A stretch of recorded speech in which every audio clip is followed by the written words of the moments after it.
എല്ലാവർക്കും നമസ്കാരം. പുതിയ കാലത്ത് മനുഷ്യന് നഷ്ടപ്പെട്ടു പോകുന്ന സ്വഭാവ സവിശേഷതയാണ് തിരിച്ചറിവ്. തിരിച്ചറിവ് നഷ്ടപ്പെട്ടവൻ എത്തിച്ചേരുന്നത് തിന്മകളുടെ മാലിന്യ കൂമ്പാരത്തിലാണ്.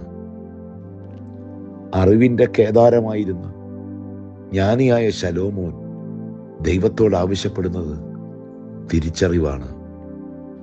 തിരിച്ചറിവും തലച്ചോറുമായിട്ടുള്ള ബന്ധത്തെപ്പറ്റി ഒരു ശാസ്ത്രഗ്രന്ഥം വിലയിരുത്തുന്നത് ഇങ്ങനെയാണ്. തലച്ചോറിൻ്റെ പ്രധാനപ്പെട്ട 3 ഭാഗങ്ങൾ ഏതെല്ലാമെന്ന് വിശദീകരിക്കുമ്പോൾ പറയുന്നു. 1. വെൻട്രൽ സ്ട്രീം, ഒരു വസ്തുവിനെ മറ്റൊന്നിൽ നിന്ന് വേർതിരിച്ചറിയുവാൻ. ഉദാഹരണമായി ഒരു കാറും മോട്ടോർ ബൈക്കും തമ്മിൽ തിരിച്ചറിയുവാൻ നമ്മെ സഹായിക്കുന്നു.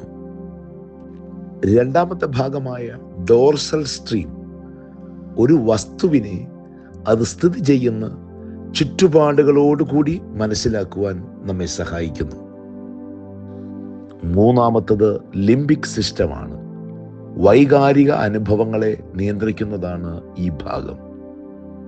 ഈ 3 ഭാഗങ്ങൾ കൂട്ടായി പ്രവർത്തിക്കുമ്പോഴാണ് നേത്രങ്ങൾ കാണുന്ന നമ്മുടെ കാഴ്ചകൾക്ക് അർത്ഥം വരുന്നത്. നല്ല കാഴ്ചപ്പാടുകൾ നമ്മൾ വളർത്തിയെടുക്കണം. തെറ്റിദ്ധാരണകളും അബദ്ധധാരണകളും ആഘോഷിക്കാൻ ഉള്ളവരല്ല നമ്മൾ. ഏതൊരു കാര്യത്തെയും അതിൻ്റെ സമഗ്രതയോടെ മനസ്സിലാക്കി വേണം സമീപിക്കാൻ. സത്യത്തെ മറിച്ചു കളയുന്നത് ഏറ്റവും വലിയ പാപമാണ്. യഥാർത്ഥമായ ജ്ഞാനത്തെപ്പറ്റി എഴുതുമ്പോൾ കുറിക്കുന്നുണ്ട്, knowing yourself is the beginning of all wisdom. നമ്മൾ നമ്മളെ അറിയുക എന്ന് ശരിക്കും അവനവനെ മനസ്സിലാക്കാൻ ഓരോരുത്തരും പരാജയപ്പെടുന്നു എന്നുള്ളതാണ് ഏറ്റവും വലിയ അബദ്ധം. ചാൾസ് സ്പർജൻ ആണ് എഴുതുന്നത്, wisdom is the right use of knowledge. നേടിയ വിവരങ്ങളെ ശരിയായ രീതിയിൽ ഉപയോഗിക്കുക എന്നുള്ളതാണ് വിസ്ഡത്തിൻ്റെ ഏറ്റവും വലിയ ഉപയോഗം. ഒരു ആറ്റത്തിൻ്റെ ഫിഷനും ഫ്യൂഷനും എങ്ങനെ ക്രിയാത്മകമായി ഉപയോഗിക്കാമെന്നും എങ്ങനെ ഡിസ്ട്രക്റ്റീവായി ഉപയോഗിക്കാമെന്നും ചരിത്രം നമുക്ക് കാണിച്ചു തന്നിട്ടുണ്ട്. ഹോണസ്റ്റി യഥാർത്ഥ ജ്ഞാനത്തിൻ്റെ മുഖമുദ്രയാണ്. അതുകൊണ്ടാണ് തോമസ് ജെഫേഴ്സൺ എഴുതുന്നത്, honesty is the first chapter in the book of wisdom. ചുമരിന്മേൽ വളരുന്ന ഈസോപ്പ് മുതൽ ദേവദാരു വരെയുള്ള വിശാലമായ ജ്ഞാനപ്രപഞ്ചത്തിൻ്റെ ഉടമയായിരുന്നു ശലോമോൻ. എന്നിട്ടും അവൻ പ്രാർത്ഥിക്കുന്നത് തിരിച്ചറിവിന് വേണ്ടിയാണ്. എന്തെല്ലാം പഠിച്ചു, എന്തെല്ലാം നേടി എന്നതിനേക്കാൾ തിരിച്ചറിവിൻ്റെ ഒരു നല്ല അനുഭവം എപ്പോഴും നമ്മളിൽ സൂക്ഷിക്കുവാൻ നമുക്കൊക്കെ കഴിയട്ടെ.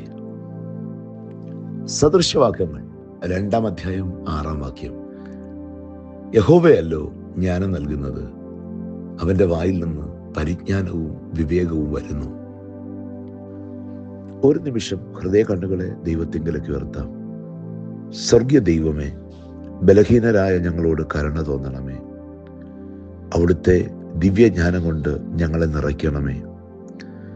ഈ ലോക ജീവിതയാത്രയിൽ സഞ്ചരിക്കേണ്ട വഴികളിൽ തിരിച്ചറിവിൻ്റെ അനുഭവം എന്നും കാത്തു സൂക്ഷിക്കുവാൻ അടിയങ്ങൾക്ക് സാധ്യമായി തീരണമേ. ദൈവമേ, തിന്മയുടെ വഴികളിൽ വഴുതി വീഴാതിരിപ്പാൻ അങ്ങയുടെ പരിജ്ഞാനം ഞങ്ങളുടെ പാതയ്ക്ക് വെളിച്ചവും ഞങ്ങളുടെ അധരങ്ങൾക്ക് കൂട്ടും ഞങ്ങളുടെ ബുദ്ധിക്ക് പ്രകാശവുമായി മാറണമേ.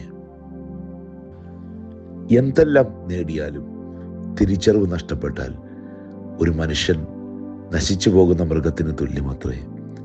കർത്താവേ, അങ്ങയുടെ കരുണ ഞങ്ങളിൽ പകരണമേ. വിവേകം ഞങ്ങളുടെ കൂട്ടാളിയാകണമേ. സ്വന്തം ബുദ്ധിയിലല്ല പ്രശംസിക്കേണ്ടത്, ദൈവകൃപയിൽ ആനന്ദിപ്പാൻ ഞങ്ങൾക്കിട നൽകണമേ.